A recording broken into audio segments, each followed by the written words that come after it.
There's no way we're going to go through this life and have great moments and blessings and reach our dreams and our checkpoints in life without like the suffering and the turmoil that comes with it. For the quads wanna know this kid.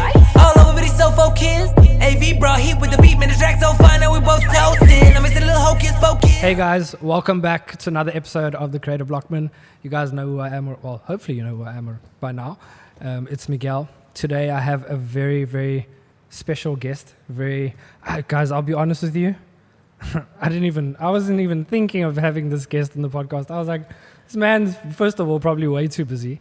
Secondly, Never for you. it's out of my league. So I was Never like, for you. whatever. I always wanted to ask, I'll be honest. I always wanted to ask, but I was like, Migs, just work on the podcast a little bit. You'll get there one day. You're still too small. This man is, first of all, a dentist, a jeweler, suit maker. I wanted to get one of those, like, those rolls of paper where, you know, like you just drop the list down and it goes, this is what this person is gifted at. Suit maker, musician, jeweler. I mean, I'm sure there's things I'm even missing. You guys might know him as Dr. Smile. Shout out. You might know him as Lexleo. Shout out. But this man is our guest today. Right here. Welcome. My bro. How are you, bro? I'm super honored to be on this podcast. Thank I've been watching you grow and develop this over the years. I've known this guy for very many years, actually. Yeah, what is it? Almost 10 years. Yeah. He was one of the first to get a solid gold grill. You were one of the first, long ago. I've known him for very long. A very kind guy, very humble guy. Does a lot, doesn't talk about too much. It's always the way to go. And now we're here. Look, in this beautiful space. Yes, in this thank beautiful you. city. Thank you to Steve from the Premium Liquor Company. Shout out, Steve. For coming and just, you know, giving his time. That's one Making thing I me always feel say. like I'm a child again with all of these things that I love and appreciate so much. Yeah, so thank you as well to Katie. Thank you to everyone. And first of all, thank you to you, bro, because I really do appreciate this. I say to all my guests, like, basically to everybody, I always say to them, I know this is probably going to add way more value to my podcast and my platform than it would to yours. So I really do appreciate that. Just taking time out of your day, first of all. Night, actually, guys, because it is a Saturday night. So thank you. I really do appreciate this. It means a lot to me. So We were saying the importance of like creativity and, you know, just spaces that are opened to be able to share insights, experiences, creativity breeds more and more creativity. Knock-on effect. Someone will see this, something we say will inspire or have, you know, influence someone in some way, and then the process continues. So whenever there are spaces like this, I always I'm very excited to be part of them because it's always something to learn, always something to share that someone else can learn and grow from also. yeah. Like we all did. Yeah? Definitely. Yeah. The first question I always ask everybody, well, not really question, but I always try my best to introduce my guests, you know, like proper. I'm not great at it. I'm learning, getting there. So I think let's start with, who are you? Tell the audience. Who am I? Audience. Hello, audience. My name is Alexander Abedián-Rawháni. I'm a first generation South African born Persian boy. Persian, if you don't know what Persian is, like the Persian carpet, like Aladdin, it's like that, Middle Eastern. I was born here with my siblings, but parents are from Iran. Title, Dr. Alexander Abedián-Rawháni, because I'm a cosmetic dentist. You may know Dr. Smile. You better know Dr. Smile. If they don't know Dr. Smile, I'm not working hard enough. I'm going to make sure you guys know it. And I do a lot of different things. You alluded to most of them, but cosmetic dentist, rapper, custom jeweler, university lecturer, designer. I think holistically in my head, I am a designer. If someone has to brand me, whether I'm designing smiles, jewelry, teeth, whatever be the case, is a creative process. All of these things, even education, is very creative. Because whenever you're trying to connect with a student's mind, so not everyone absorbs the same, you have to come up with different ways of teaching to be able to get that message through to that mind. So it's very, you're constantly pushing yourself to like edit and change to be able to communicate, which is what design is. You're trying to just communicate and create beauty. That's why they also call it design language many times. Yeah, exactly. You know, it's a form of communication. So I'm in that space. I would say I enjoy the space of like entrepreneurship a lot. I'm very recently now in a new space of entrepreneurship from a product design point of view. And I like investing, and I don't know. I'm in a lot of different spaces. And there's so much more to go and to come, you know? Of course. Yeah. What would you say would be like, you're obviously very busy, very creative. What would you say was your first, let's say, moment or creative task or just outlet that you did that made you realize like, okay, shit, I actually really enjoy doing this? If I think back, like the source of the creativity has to come from, so as children, there's a lot of things we always want, yeah? We look around us, we're like, I want that thing, I want that thing, I want that thing, I want that new pair of shoes, I want that t-shirt, I want this, I don't know, whatever it is that we wanted. In general, I remember growing up, because of the country we live in that has the largest divide and extremes of wealth and poverty really in the world, our parents were very conscious to bring us up with a very like strict sense of moderation. And so I very actively, like as from what I remember, especially primary school time, whenever, I don't know, I was playing a sports and I needed like a pair of soccer boots or cricket shoes. Sorry to cut you off. Guys, you must see this man play disky. I love it. When I wanted a pair of soccer boots or cricket shoes or a skateboard or whatever, I had never gotten a new pair. It was never like that. I was always the bro who got the second or third hand version of whatever it is I wanted. And oftentimes I'd have to try to get it from friends who bought new ones and I got their second hand stuff, or it was just the reality. And I remember very consciously, fine, we didn't have money like that, but even if, and I don't know if my parents had money and just didn't allow us to like spend, or we actually didn't have, because we don't know at that age. But the reality is they said to me, okay, you cannot go and buy this 500 Rand pair of shoes because so-and-so just down the road hasn't eaten for the last 3 days. And that's not fair and that's not right for you to go and do that when that is the reality of someone within your vicinity. And they constantly try to make me aware of the reality and the conditions of so many other people, and then the value of money.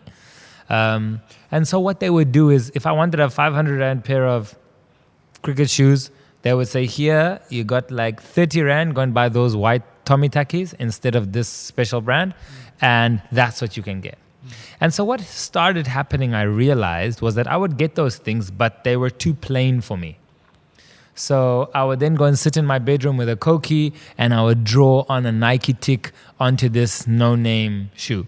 And then I would, for example, if I wanted, I remember consciously, I wanted these skateboard brand t-shirts and they were all like 200 or whatever they were at the time. Then my mom would say, nah. So we went to like Pick and Pay and bought just blank t-shirts, and she bought me some fabric paint and she says, go for it. And I think this is a very important part of parenting, is enabling your children to solve problems that they have internally. And so I became a problem solver. And I realized, oh, look, I can actually create what I wanted to go and buy. It makes my parents happy. It keeps me busy. And you end up then becoming a creator. Obviously, it comes with a bit of difficulty, like kids bully you and make fun, and you have this and you have that. And so everyone had Adidas. Then I had shoes with 2 stripes, not 3 stripes. It was your version. It doesn't matter. It was what it was, right? It was what it was. Yeah. Until I started getting to the point where I realized it was cool to make my own things. Because up to a point, It's a talent. It's a not skill. Up to a point. You feel out of the circle. Then you get to an age where you're like, I like to be out of the circle. Yeah, I want to be in the circle of people who are out of the circle. And I started getting there more and more and more, and realizing that I have the ability to create things, at the same time being conscious of those around me. And it then has developed into what it is today. And it's a very interesting thing working within spaces where materially, like, look, okay, this is diamonds and gold. Fine. It's a very materialistic thing. It's a very creative process. And so I got to the point, I'm like, okay, I can do all of these things and I can suddenly make a lot of money. What do I do with that money? What do I do with that creativity? When you get that as a result of your creativity, what do you do with it? That's where the responsibility is. It's not wrong to have a lot of money. I would say it's wrong to have a lot of money and be selfish with it. Of course. Right? But then I learned that very young. And so in whatever industry I am, whether dentistry and the cosmetic side of it, whether jewelry, whether whatever it is, how do you use those skills and talents to help the length and breadth of the community, not just one cohort? Yeah. No, definitely. I think that's also one thing that for me, it was, I don't know, it was like second nature for me to support you in terms of your, okay, we have predominantly been with jewelry and stuff like that. For me, it was second nature. I was like, I know what you're going to do with this money. Yeah. And I know where it's going to go. And you see it. So it was like, of course. It's very important for people to know, like, this ring, this girl's, that money goes towards so many kids in so many communities that I am the one helping them every week. It's not like I said, yeah, your money will go there and don't worry, and then you never actually see it and you don't know where it goes to, and is someone lying or is it not lying? It goes to paying registration fees for schools and universities. So it becomes interesting to say, okay, this is one avenue to have a creative output, create sentimental, meaningful pieces for the buyer, and then put it to good use also. It's that whole concept of kind of killing two birds with one stone, if you want to call it that. 3 birds, 5 birds. Yeah, as many birds as we can. So you could say technically it would have been drawing. Maybe? Yeah. I like, so much of my childhood was very artistic focused. I had mural businesses when I was like 13 or 14. So there's this combination of like entrepreneurship and like finding out voids in an environment that you are finding out what the need is and then filling that void, right? And I could do that with either drawing or making things. I just like to make things, right? Again, because parents said, you want that? You want a gun? Like, kids want toy guns. I don't know why we want toy guns. We want toy guns. Go and make it. We're not buying you a gun. You want to make? Go in the garden. There's wood there. Go find it. Go make it. Yeah. You want this? Go make it. You want that? Go make it. And so it makes it hard, because even when I, like now with my wife, we want to go and buy something, a piece of furniture. She's like, oh, I love that piece of furniture. I'm like, let's go make it now. You don't want to go buy that thing. We can make it. We can. But it's a good mindset to have, because I think especially from a young age, I kind of went through the same thing with my dad, because I had to work. Yes. You know, there was no school holidays for me. There wasn't weekends. It was like, okay, cool. Yeah, and you work hard. You go to the shop now and you're going to work. And then you realize, okay, I need to do this in order to... I can make it happen. Get this money or whatever, etc., etc. So it's a good way of thinking. If you can learn that at a young age, which I think is, if we were going to, my honest opinion, I think it's something that the youth nowadays is struggling with. Yeah. Like, everybody wants to... You know why I think so many of the youth are struggling? Because unfortunately their parents were put in realities, a lot of them, where they had to just get by, right? And a lot of the time, just getting by, when parents have to just get by, there's very little time for them to be able to take the time to teach their kids those important lessons. I was very blessed that my parents were able to take the time to teach me, no, you don't just get that. Try it this way. Try it this way. Do this. Let me show you how to do that. And that is a huge privilege. But I think with those privileges, we're being conscious of them, then you have to actually now go put it to work and help those that don't have that, didn't have that level of support and encouragement from their parents or a parent, to say to them, go and work for what you want. You can do it. You have that potential in you, you know? It is because, there, yeah. Because how many kids are not told that? Millions. Oh, yeah. Not told nothing about their potential, More their than inherent capacity. Kids that actually are told that. Yeah. Way more. Yeah. That's the sad part. So then that's where that responsibility is, to do that for others. So guys, if you youth and watching this, please, you can do it. Definitely. You can do it. 100%. It's in you. But it's going to be hard. You're going to have to work. Yeah, it is going to be hard. You're going to have to push. You're going to have to... it was a guest that actually told... he told me what the definition of passion was. Yeah? And it was passion. Yeah, it was passion. And if I'm not mistaken, Katie, he said it was to suffer. If I'm not... Kenton said, yeah, it was to suffer. The definition of passion or the original word... whatever it was, it actually meant to suffer.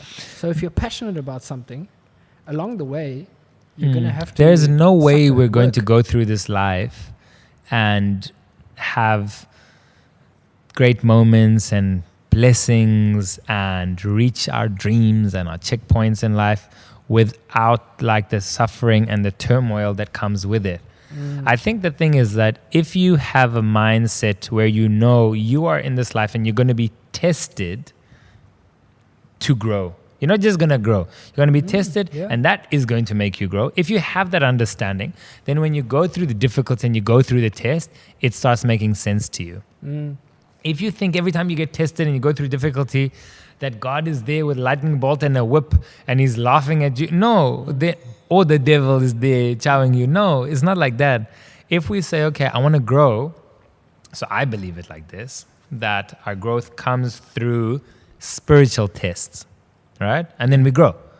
And a spiritual test oftentimes is mostly about, okay, you're going to be tested spiritually if you're going to lie or tell the truth, if you're going to be loyal or disloyal, if you're going to be persistent or give up, if you are going to lose faith or have faith.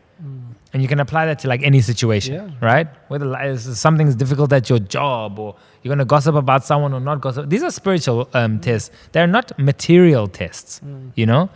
And I think all of that is there to develop, obviously, as again, I believe it, we're a body and a soul that makes us a human being, not just a body or not just a soul. And we're going through this life, which is a temporary life, maybe about 100 years, like that. If you're lucky. Yeah, 100 years if you're lucky. But your soul goes for eternity. So we're here in this life to navigate these tests and trials and difficulties and this and that, to develop our soul for whatever's next. You can call it the next life, you can call it heaven, you can call it the universe, you can call it after. It doesn't actually matter what you call it, but something's happening. Something is after this. And whatever we're going through in this life is developing and preparing us for whatever is after. So we have to be conscious of that, because then it dictates how we behave. It dictates like, I'm doing this for a purpose, or I'm just going through all this nonsense and difficulty for nothing. You know? Yeah, what are you here for? And if you don't believe that there's something next, it must make your life so much harder, because then you're going to be like, damn, I'm going through this just all for what? For nothing. At least if I'm going through this because developing my soul, and then in the next life, okay, then it has some context. So it works for me to think like that. I think also a lot of people will have that question of, what is my purpose? I don't know what my purpose is. And it's like, it's okay, that's fine. Yeah. Just keep at it. Whatever it is that you are doing, you know what I mean? I try to always tell a lot of the youth and kids that I work with that ask this question, like, what is our purpose in this life? I think it becomes quite simple. And if you can say, okay, it is to use your time and your effort to help others. Now, in its most like simplified form, using your time in this life and your effort to help others. Now, as you grow and you grow, you say, okay, your time, your effort, your talents, your wisdom to help others. And how do you help others? And how do you use your time valuably, right? Because then it's through that process that you then feel more confirmed in your purpose. by helping others, not just by helping yourself. Because oftentimes we have this mindset like, yeah, I must just sort out myself first. I must help myself first. Then I want to be good to help others. Yeah, I need to be right. Well, I think it happens the other way around.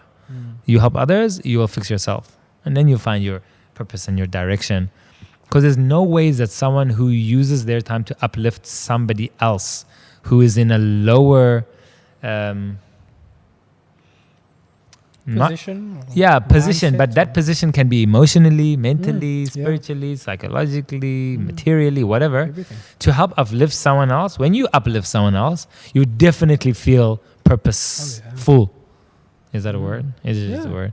100%, always. Oh, definitely. Yeah. Okay, so what would you say is the one like medium that you, because I want to use it in terms of art, because what you do is art. Right. Whether it be like cosmetic dentistry, your jewelry, your music, what medium do you find that you're enjoying the most right now? Like, what are you actually excited to do when you wear? Probably a few things, but what are you enjoying the most right now? Interesting question. I think I would have to say that's where the music side comes in.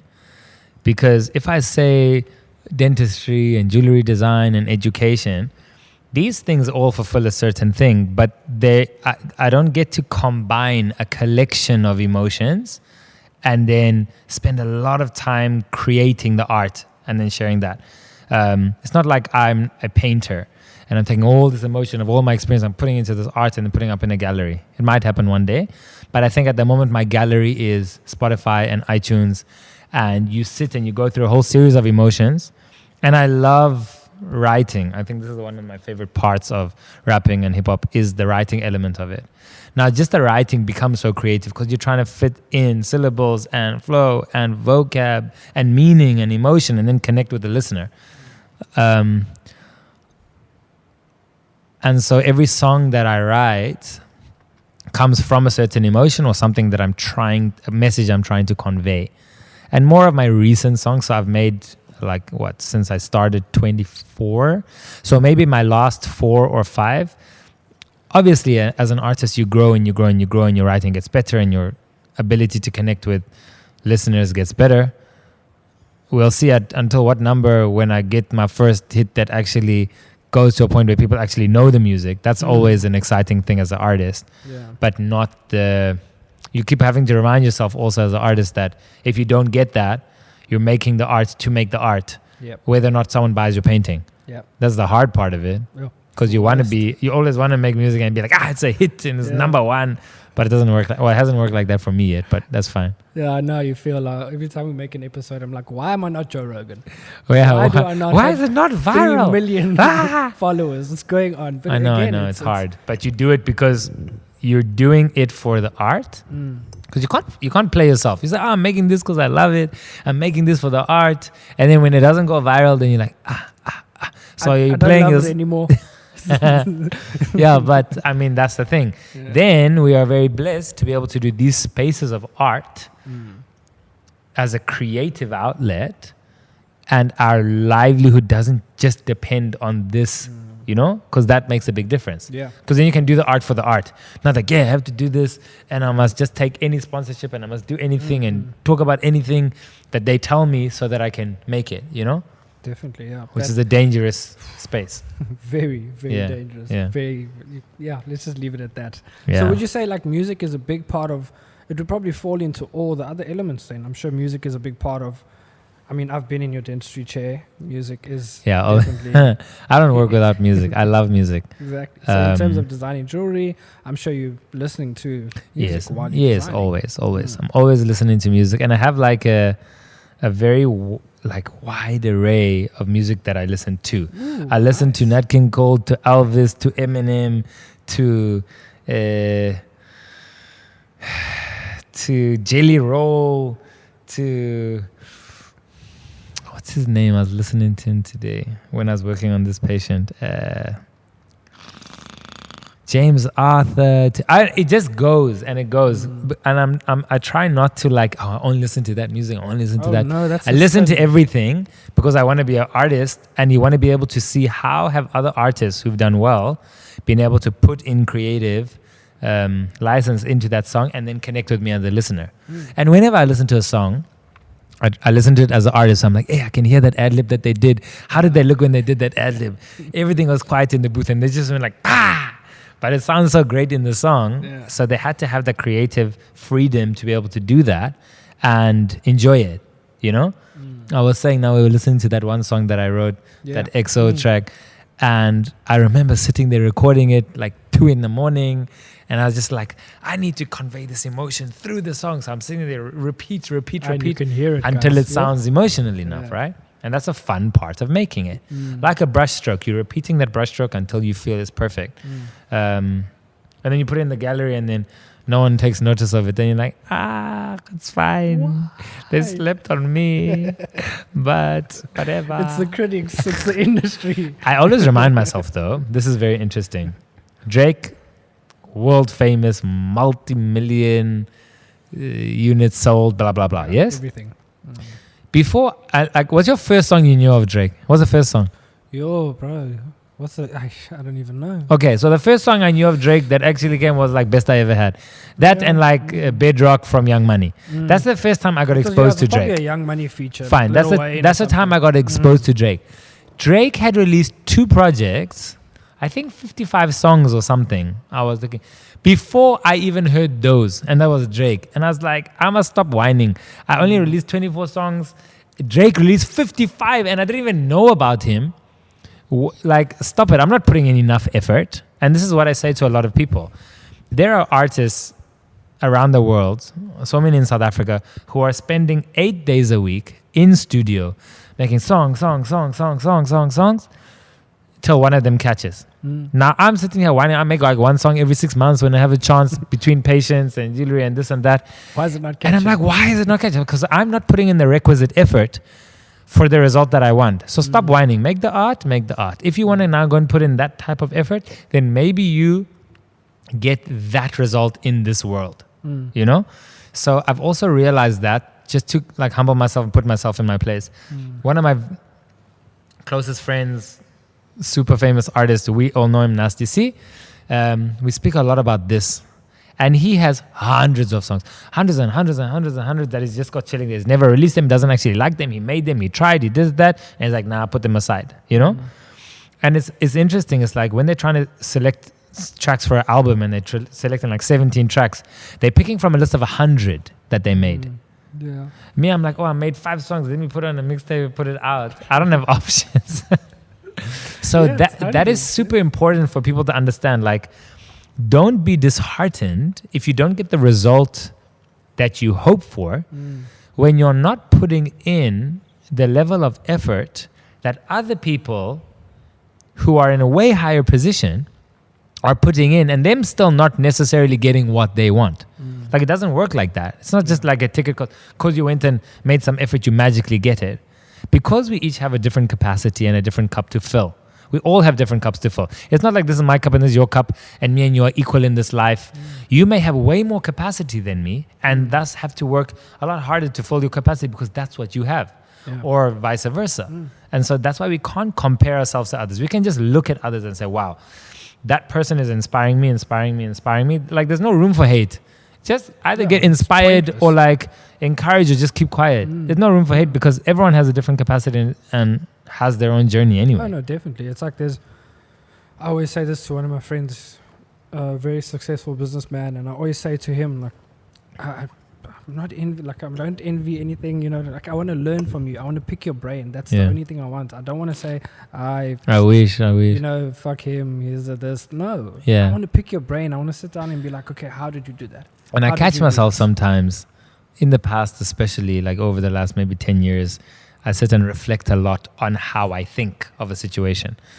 So, and it happened mostly for me in like the artist space, in the music space. I'm like, but I did that, but look what happened to that artist. And I did that, but look what happened to this artist. And I catch myself, I'm like, stop hating. Just say well done to them. Just do you. And then, but it's not easy, but none of these things are easy, but they're necessary, you know? I would sit so for example, different lives. I have Dr. Smile, I have Lexleo, right? So Dr. Smile, I can easily get radio interviews like this. They always want me on their show, come on the radio, come speak about this, blah, blah, blah, blah, blah. I can get that easily. On the same radio station, they won't call me for an interview to play my music. They won't. Yeah. I'm like, why not? Why can I not play? No. Here last week it's not the right vibe for us. And I'm like, why is it not the right vibe for you? What is wrong with this music? Why, you know? Yeah. It's like I make a hip hop track that I'm not talking about any drugs, any sex, any alcohol, nothing. It's like clean hip hop. No, it's not the vibe for us. I was like, why is not the vibe for you? How can you are a youth station. Why is not the vibe for you? What's the problem? I'm just not paying you. What's the truth here? You know? Yeah. And I went through situations like that. And some of these things I made peace with. I'm like, okay, I'll find out when I die. I'm going to ask God and be like, what is the reality going on Tell there? me the truth. Yeah, what's the truth? And then I'll see it. Okay, I'm going to ask you a few questions quickly. Sure. You got to choose one. Okay. Well, you tell me who's your favorite. We're going to stick on music. Okay. Biggie or Tupac? I'll go for Biggie only because I watched his movie and I connected with him more, whereas I didn't watch a Tupac movie. Okay. The reality is, though, if I must be serious, Biggie and Pac were more before my time of hip-hop. And so I don't have an informed decision from like a talent point of view, just like vibes and brands. Okay, cool. Nothing wrong. Biggie made me love Tim's. Then nice. Tupac. Yeah, it was. Yeah, Biggie rocked the Timbs. Well, they both did. Okay, Kendrick or Drake? Modern day. Kendrick. Nice. Kendrick. Yeah, Kendrick. I've never heard that one before, guys. Nice. Kendrick. If I take away I'm going to take away the beef that just happened. Of course, yeah. Drake, from a flow point of view, I always enjoyed a lot more. Love to like rap his songs. So it stuck with me from flow. Kendrick's videos were always super creative. Yeah. He pioneered so many things. So it's like Kendrick. It's Kendrick. He was really I'll be honest, okay, I haven't seen Drake live, but I was fortunate enough to go to Hey Neighbor and I saw I went crazy. They're both phenomenal. Mad. Like yeah. It's a difficult one. It's not. That's why I like to ask it, because it's not. I'm gonna make a T-shirt actually that says Kendrick and walk around with it. You gotta you gotta trademark. I'm gonna teach people that you don't have to choose. You don't have to choose. Split their faces in half. Yeah. The back, Drake one side. Okay, and then one song that you can turn to just to uplift your mood. J. Cole. Love Yours. I love J. Cole. J. Cole is my favorite rapper. Okay, that's cool. By far. Way my favorite rapper. His storytelling abilities are phenomenal. His pen play is phenomenal. I love that he's coming to this space where he just dresses normally. He doesn't care too much. He's not putting in too much. I love that element of J. Cole. And he stuck to it. Not like pretending. Yeah, you can see it's authentic. It's who he is. But his flow and his emotion, I love that in the Kendrick issue, he did what he did. I love it. Everyone's like, what an idiot. And he's like, nah, it's not sitting good with my soul. I'm like, shout out J. Cole. That's why we love you. I love J. Cole. Yeah, J. Cole's my favorite artist. Okay, guys, now comment down below who your favorite artist is and what is your hype song. What gets you in the mood? Comment down below. Let's see what it is. Let's move on. One thing that was also very I don't know what it is, but okay, first of all, your style's always been next level. Didn't you wear when GQ's best? Yes, once upon a time. When was it? 20. Flex a little bit, Lex. It's okay. Once upon a time. I think that was 2010. 2011. Okay. Long ago now. What is it? 2010? It was 14 years ago. Damn. Yeah. Shit, that is I did. At that time, I was more in the modeling space and that space, and I started off with being the face of Markham's at the time when they had this face of Markham's thing, and then that grew, and then I got into the suit business. That's what I wanted to touch on. Which is now 10, 11 years ago. Actually, no. So then GQ must have been 2015 because the suit business is only 10, 11 years old now. Yeah, so it was 2015, sorry. Because I remember the suit at the awards. It was this amazing, similar print like this, just like green and red. But yeah, I mean, clothing is such it's just an expression, right? So I'd always go through different phases and I'll change up my style very much. Like I don't like if people try to box me. What's my style? I don't have a style. I have a no style. And then that's my style. My style is different every day. Yeah. I like to change it very much from a 3-piece suit to a full linen, look like you're on the beach, to a completely hip hop. Like, I love it. I love to change up. And that's nice.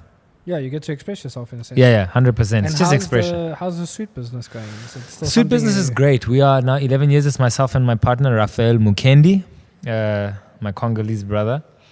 And we're just growing and growing and growing. You know, always with these things, you try to consider, like, from a business point of view, how big should you get?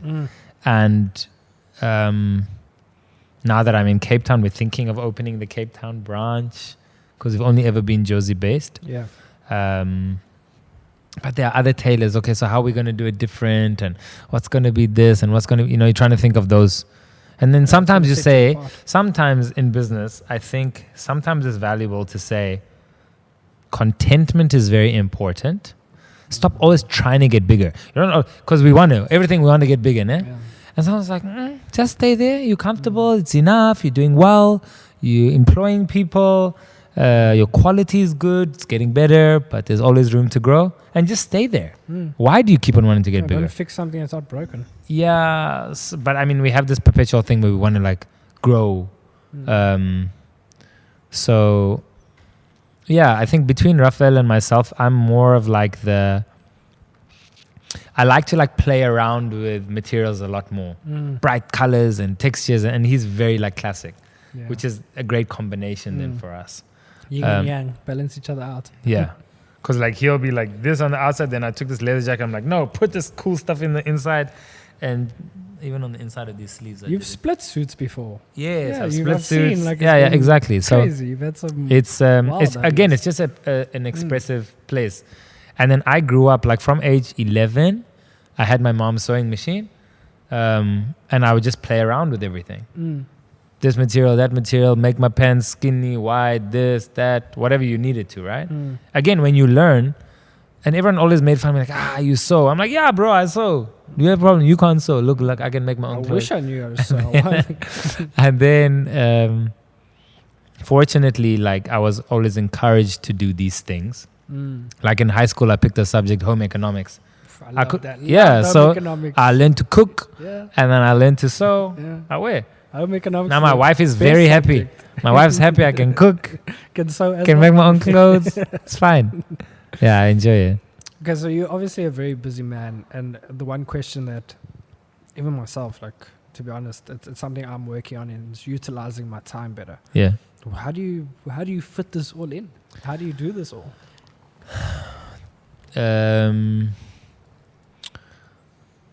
Like, do you plan your day out? Like, okay, so fine. Obviously, I have schedules. That's super important to me. I've learned that fine in life. It's very much a reminder from dentistry point of view. I work per minute, right? And so you're constantly scheduling appointments and trying to become more and more efficient in your procedures. And then I just apply this principle to life. Yes, of course, I time things and I have to allow for buffer, and I'm very conscious of how long things take me to do. But I get excited to create to-do lists and be able to tick them all off within a day. Feeling. Like, it's a very good feeling for me. So I think the biggest thing that I can say is, if people are trying to fit a lot of things in, you have to prioritize whatever on the list is there, again, I say it, that benefits others, not just yourself. You try to do it like this and prioritize others. It's almost like, if I can say it, God opens up time for you when you do things to help other people. Yeah. Which is why, like, up to this point, I feel like, okay, cool, I'm able to do all of these different things in different ways.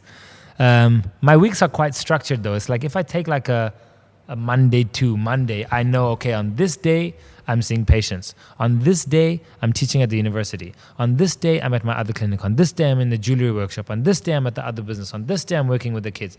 And then I structure it like that. Then I've had to actively make time in my schedule to have an off day. And in that off day, you do admin, taxes, interviews, this, that, other business things which you don't generally have time to do. It's like a productive off day. Correct. And you rather say, I'm going to make less money at work, but I'm going to be more productive in those spaces, which holistically for my life is going to allow me to be a more efficient human being. Not be as stressed when taxes come, or not be as stressed when I have to deal with admin, or handle family matters, or whatever be the case. Yeah. You know? And if I look at like life, it's like, okay, I wanted to do music long ago. I only got to do music and release my first song in 2018, right? I wanted to, and before that while I was doing my undergraduate dentistry, I was doing my master's, I was teaching. I was like, I can't go into music if I'm trying to do this because it doesn't give it enough time. Obviously, I was always there. I was always focused a little bit. But some things you have to prioritize and wait. Like I only started doing jewelry officially in terms of diamonds and gold, again, after graduation. Before that, like throughout university, I was making jewelry, but from like leather and skins and wood, because I didn't know anything about gold and diamonds anyway. Yeah. But that was helping me make money to go through university, so I needed to. Yeah. But I like scheduling. I always remember from very young drawing out calendars and to-do lists and schedules, and something I learned from my parents, I guess. And I would say, like, because I've seen, I think, not that I've seen, well, yeah, you could say I've seen basically just like Instagram and stuff like that. You also just burn the midnight oil. You actually just work hard. I don't mind. I like to work hard. And I like to push myself, and it's okay. I don't need too much like relaxed time and comfort time. Sometimes my relaxed time is in doing a diversity of things. You know? Yeah. I'm relaxing here being on this podcast. It's not like, you know? It's not like you're working. No, it's not like you're working, and I get to speak about things that I like, and so it relaxes me. I don't kind of say, I need to be on an island and then have a massage for me to relax. Because I will not get that opportunity. Maybe once a year, once in 2 years, I'm going to have that opportunity. Yeah. And I can create that time if I want to, but I wouldn't choose that over something like this. You know? I could be home sleeping now, or I could be doing this. This is a lot more valuable. It's a lot more interesting for me, and it will be a lot more helpful for other people. Yeah. So then we do it. Yeah. Makes sense. There's something obviously that's very important to you, and that I've noticed. It's one, helping the community. Yeah. Two, and your faith. Yes. So let's touch a bit on that. Okay, so I have grown up within the Baha'i faith. The Baha'i faith is a world religion or world faith that is founded on the principle of unity. The concept of unity is really important, and it's a simple concept, but this unity is unity of humanity. So all of us, black, white, colored, pink, brown, this, that, whatever, we are all one family. And you actually have to believe we are one family, not just say you. We are all one family, and we've all been created equal. When they say equal, is equal in the sight of God. Not equal with regards to our, like what we can do in this life or our talents or abilities. Those are all diverse, and that's beautiful. But there's a concept of equality, unity of humanity, unity of religions, and unity of God. What does it mean, unity of religions? In the Baha'i faith, we believe that all of these religions that we know of, from Christianity to Islam to Judaism to Buddhism to Zoroastrianism, Hinduism, the Baha'i faith, all these religions that we know of, Baha'is believe that these are all equal. I can't as a Baha'i say I'm better than a Christian, I'm better than a Muslim, better than a Hindu. No, it doesn't work like that. Those religions have all been sent from God to help humanity develop closer and closer to our noble standard which we were created for. right? All of these religions teach love. All of these religions teach unity in different ways, obviously according to the time in which they came and the capacity that humanity had to hear that message. But in Baha'i's opinion, these are all equal, right?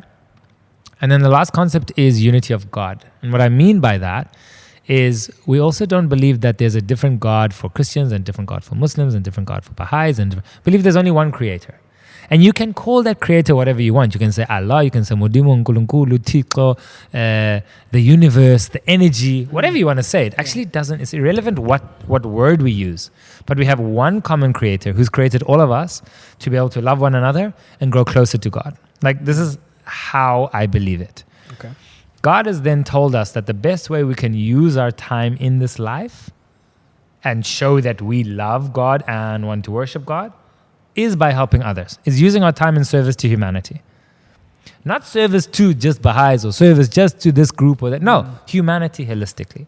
Are using your time and your resources and that to bring about unity, to help others, to uplift the downtrodden, to grow spiritually. If you're doing that, that's what you're supposed to be doing in this life. And so, like, I mean, I grew up with this example from my parents because they left their home country for the purpose of helping develop. So, for example, they moved to South Africa. When they moved here, they moved and lived in Mututlung, a township that side of Brits. They didn't go into the burbs, right? They didn't go to the burbs. Why? Because South Africa was struggling with racial prejudice on a huge scale. And obviously Baha'is are all like peace and love and unity and this and that. And where do you go? You go into the deepest, darkest, most troublesome part to try to assist, you know? And so I grew up with that understanding. And they're not in like the Christian concept, what is it called? Missionaries. They're just people. They're just people who have a belief and let me go into that community and see how I can assist. And so I grew up with the understanding that, okay, I got to use my time and my resources to help. Now, obviously, I work very well with children and with youth. And so the classes that I teach, which are voluntarily done, are to help those kids understand their own potential, their capacity to help those around them, to develop themselves. They're not a victim of their circumstance. Help them understand their own relationship with their creator, whoever that creator is for them, whatever their religion is, to help them understand that they can as opposed to they can't. Right? Because a lot of time, especially our children from townships, hear that they just can't. They can't do this, they can't do this, they can't do this. And how do you come and teach them? Racial unity. Don't let someone tell you that you can't because of the color of your skin. Don't let someone tell you that you can't because of your environment. Don't let someone... And now you have to start enabling. Teach them business. Teach them reading. Teach them this. Teach them, I don't know, a million things that we kind of grow up learning. And so I think to use your time in that space... for me, I find the best use of my time, better than dentistry and music and jewelry and this and that, is those types of things, because you grow in that process also. And these are souls talking to souls. And I'm sure you kind of learn a few lessons as well. A lot of lessons. So in the Baha'i faith, if you look at it, Baha'is, like the world over, are just focused on how can we bring about more unity, not uniformity. Just unity in the diversity that people have. Let us understand that we are one big family, that we have one common creator, and then that's it. That's it. So that is super important for me, and it gives me a reason every day and a direction and a way to focus my efforts. So that is the Baha'i faith. You said there's something else, my faith and my what? It was your faith and just giving back to the community. I think you touched on both of them, I think that will always be... that will always be part of me. And then I think I try to tie all my other interests and say, okay, how can I then use my other interests and also be of use to humanity, right? So in my music, okay, I make songs with a certain message. One of my favorite tracks is called Jaded. It's a track that I made with Nasty C, and we released that on World Mental Health Day. And that was especially after, rest in peace, Ricky passed away, and release a song, the content of which really speaks to people who are going through the most. Like, you guys must put the link of that under this thing so people can click Jaded and go and listen. Did you hear that? Katie, Jaded. Yeah. Jaded. Things like that are super important for me to make like positive influence with whatever my art form is. Or if I'm doing jewelry, okay, how do I use this jewelry now to, whether it's using its funds to help other people further their education or in community development or reinvesting in businesses and spaces that conventionally are overlooked, especially because of race or gender. So I try to say, okay, this is how I do it. Or in dentistry, fine, I do all this fancy cosmetic dentistry for all of these individuals. How do I use that same fancy cosmetic dentistry to help those who truly also need it and could never in a million years afford it? I have that responsibility also. So how do you take like whatever you're interested in doing and use it to educate and then help, whatever it is, you know? I think that's what's super important. No, definitely. And you came up with, it was the Smile Makeover. Yeah, Project Smile. Project Smile. Yeah. Yes. No, it's actually, I don't know, like, it's crazy. Just again, what blows me away is how you actually find the time to do all of this. Like I say, God makes the time. I think, again, if you're doing it for the purpose of just helping others, God will make that time. Yeah. I think if you're doing it with like just a personal agenda, it's not going to happen so well. Yeah. Because again, it's not fulfilling you. Yeah. You know what I mean? It's actually just a thing of, I'm doing this so that I can get it done. Yeah. You know, okay, cool, it's done. Cool, I can go do whatever else now. You know what I mean? We're getting to touching close onto an hour. Can you believe it? No. I can talk for long. Time flies on these. Like, it's actually crazy. We were speaking with Jacob yesterday and he was like, was that an hour? Yeah, it goes quickly. Like you can, it just disappears. So we're slowly but surely gonna wrap up. So we lead into the one segment of, as I said to you earlier, I love burgers. Always have loved burgers. Love burgers. Yeah. So what did you think of today's burger? Where did we get from again, Steve? We got from? What? No, burger. I'll tell you now. Did you just say burgers are us? Yeah. Mine was really tasty, although I would say I think my patty was like medium rare. I probably would have gone for a medium. Really? Okay. But very tasty. If I have to think of someone like the, what would you give it out of 10? Let's put it that way. Burger Co. We got burgers from Burger Co. So I'm very specific with food. Okay. And what I mean by specific, so I can eat anything, is fine. Like whatever it is, I'll eat. If there's no food, I won't eat. Yeah. Whatever, right? But I've got this like side of me that's like, okay, if I'm going to eat food in a restaurant or be able to have the luxury of going to buy, there's a few things that need to be in place. Like if I'm having a burger, it must be hot, not chilly, but like temperature.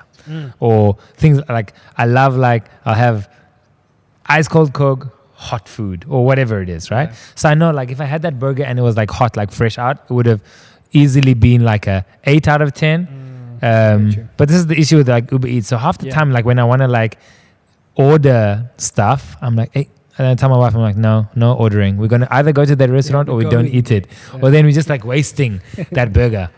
Like my favorite chicken burger by far is Muchachos. But when they do it for me, but I go to Muchachos, then they know me. I'm like, look, because you know sometimes these places, they're like, they pre-cook the patty and then they just like warm it up for you when you come. I'm like, no, I want a fresh patty, make that fresh patty. And then when it's done right, it's amazing.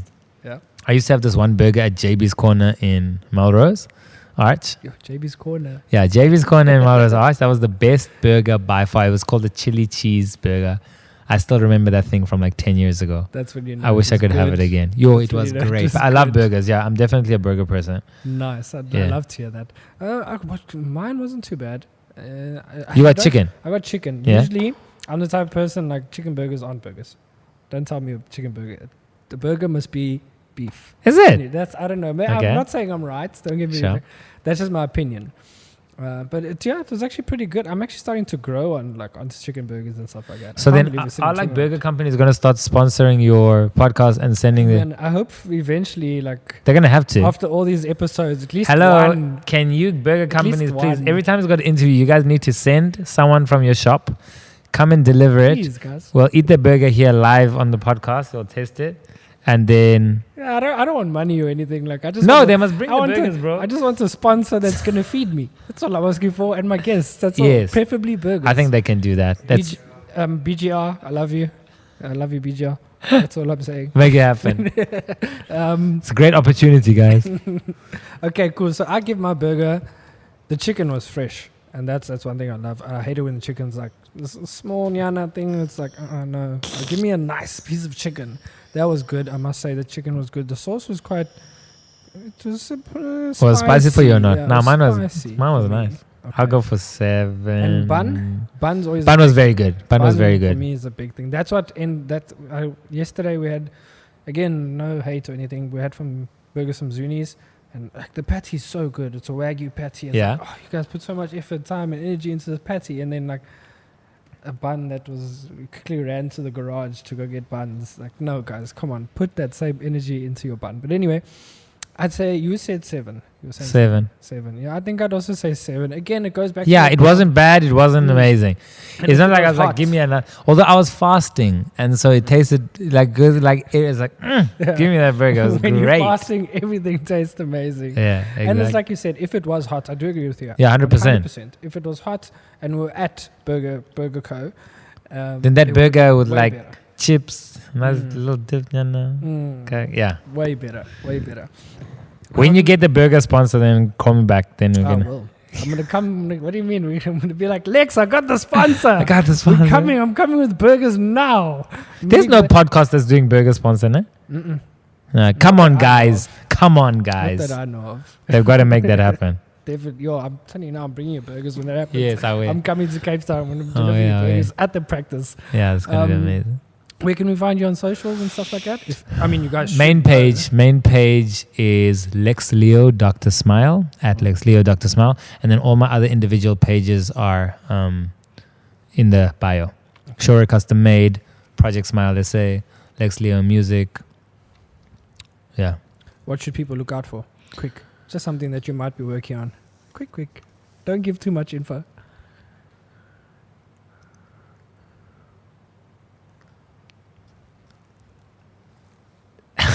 You guys know, I think I kind of know what that is. You guys know. I mean, you guys should have already seen. I released South Africa's first electric toothbrush. Yeah, first South African designed electric toothbrush. So that's out everywhere. But now the manual brushes are coming out. Oh, nice. They're not out yet. So that's what's coming out. They're biodegradable plastics. They're really, really great. And the brand is called Kuku, which is from the Xhosa word Kuku, which means to brush your teeth. And yeah, so for every electric brush sold, they give away one Kuku brush for free to somebody in need. I need to go buy electric. Yes, you must get one. You must get one. I'm going to. It's a disc game, eh? Yes, this game's nationwide. And at the Smile Bar, which is a chain of clinics now around the country. But yeah, I'm bringing out those. I'm trying to develop, a great toothpaste that's safe for kids and adults and doesn't have this chemical and that chemical and this problem and that problem. And it's taking me a while because of our concept of how much we know about forever chemicals and what's dangerous and new research that's coming out. But I'm trying to do it for South Africa. So we'll get there. Nice. Yeah. Again, I can't thank you enough. Like I said, I wasn't even going to ask. No, man, you must always ask. What are you talking about? I wasn't going to ask. I was just going to be like, it's okay. One day I'll get Lex. When I'm on like 50K, then no, maybe man, not at all. I'll approach. So again, thank you so much. I really do appreciate this. It means a lot to me. Like from the bottom of my heart, it means a lot to me. Again, thank you to Steve. Thank you to Katie. Thank you. I really thank you, do Steve. Thank you, the fact Katie. that you guys took time out of your day. You as well. Thank you to you guys. If you're still watching now. So what do you call your followers on this podcast? I don't have a name for them. If you are the creative Blockman, if this is it, are they called Blockman? Are they called the creatives? Are they called the what? Are they called the blocks? Are they building blocks? I don't know. Roadblocks. You guys, not roadblocks. Okay, you guys will figure it out. Yeah, we'll come up with a name sooner or later. I'm going to sit, I carry a notebook around every day and I just write it's actually my word of the day. I always have a word of the day every day. So what's the word of the day today? I haven't done it yet today. The fire alarm. Okay. I charge you. I'll do it today. I'm actually dyslexic. Okay. I love how we're getting into this now. I'm actually dyslexic. So it was always a struggle for me, like at school and stuff like that. Honestly, I thought I was stupid. Okay. My whole life. And only later on, to be honest, only in varsity, that's when I realized, like, wait a minute. I was slow in school also, don't worry. Is what it is. Yeah, bro. It was hectic. But anyway, that'll be for the next episode that we have when I'm bringing you burgers, my burger sponsor. Thank you, guys. I appreciate the time that you guys just put into watching this episode. Please like, share, subscribe. Go follow Lex. Go follow all his pages. Thank you. Not that I'm Thank tired you. now, but Thank it's you. just been talking for so long. I just want to relax my mouth. So, Katie, what are you showing me in the background? You always come with your things last minute. You must scream. This is a very informal podcast. And I'm not going to shout out the Premium Liquor Company. Why should we shout out the Premium Liquor Company? We're only using their space. It's a really beautiful space. I really love this space. Why would I shout them out? No, again, I think I'm saying thank you to Steve because I see Steve as the Premium Liquor Company now, and which is wrong. I should actually give a shout out to them as well. But yeah, thank you for the space. Thank you to the Premium Liquor Company. If you guys are in Cape Town and you want to have a unique experience, trust me, just follow the Premium Liquor Company. That is if you're into alcohol. No, everybody's not into alcohol. But if you're not as well, they'll definitely accommodate you guys. Come through, you know. Yeah, I think coming here is just an experience. You guys, some of you know, maybe you don't know. I don't drink, but that's irrelevant in this space. You come into this space and it's really just inspiring and creative and beautiful.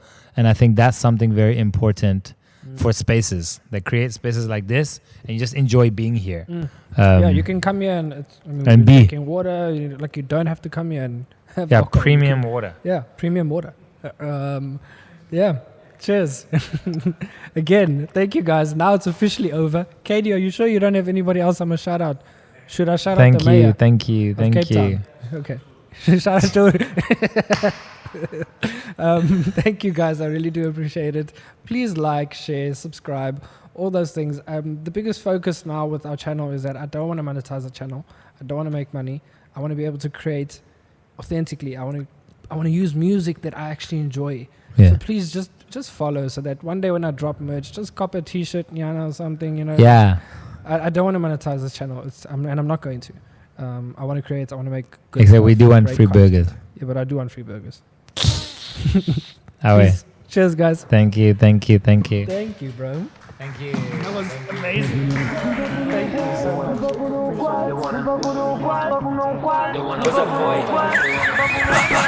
the quads wanna know this kid. All over, but he's so focused. AV brought heat with the beat, man, the track so fine.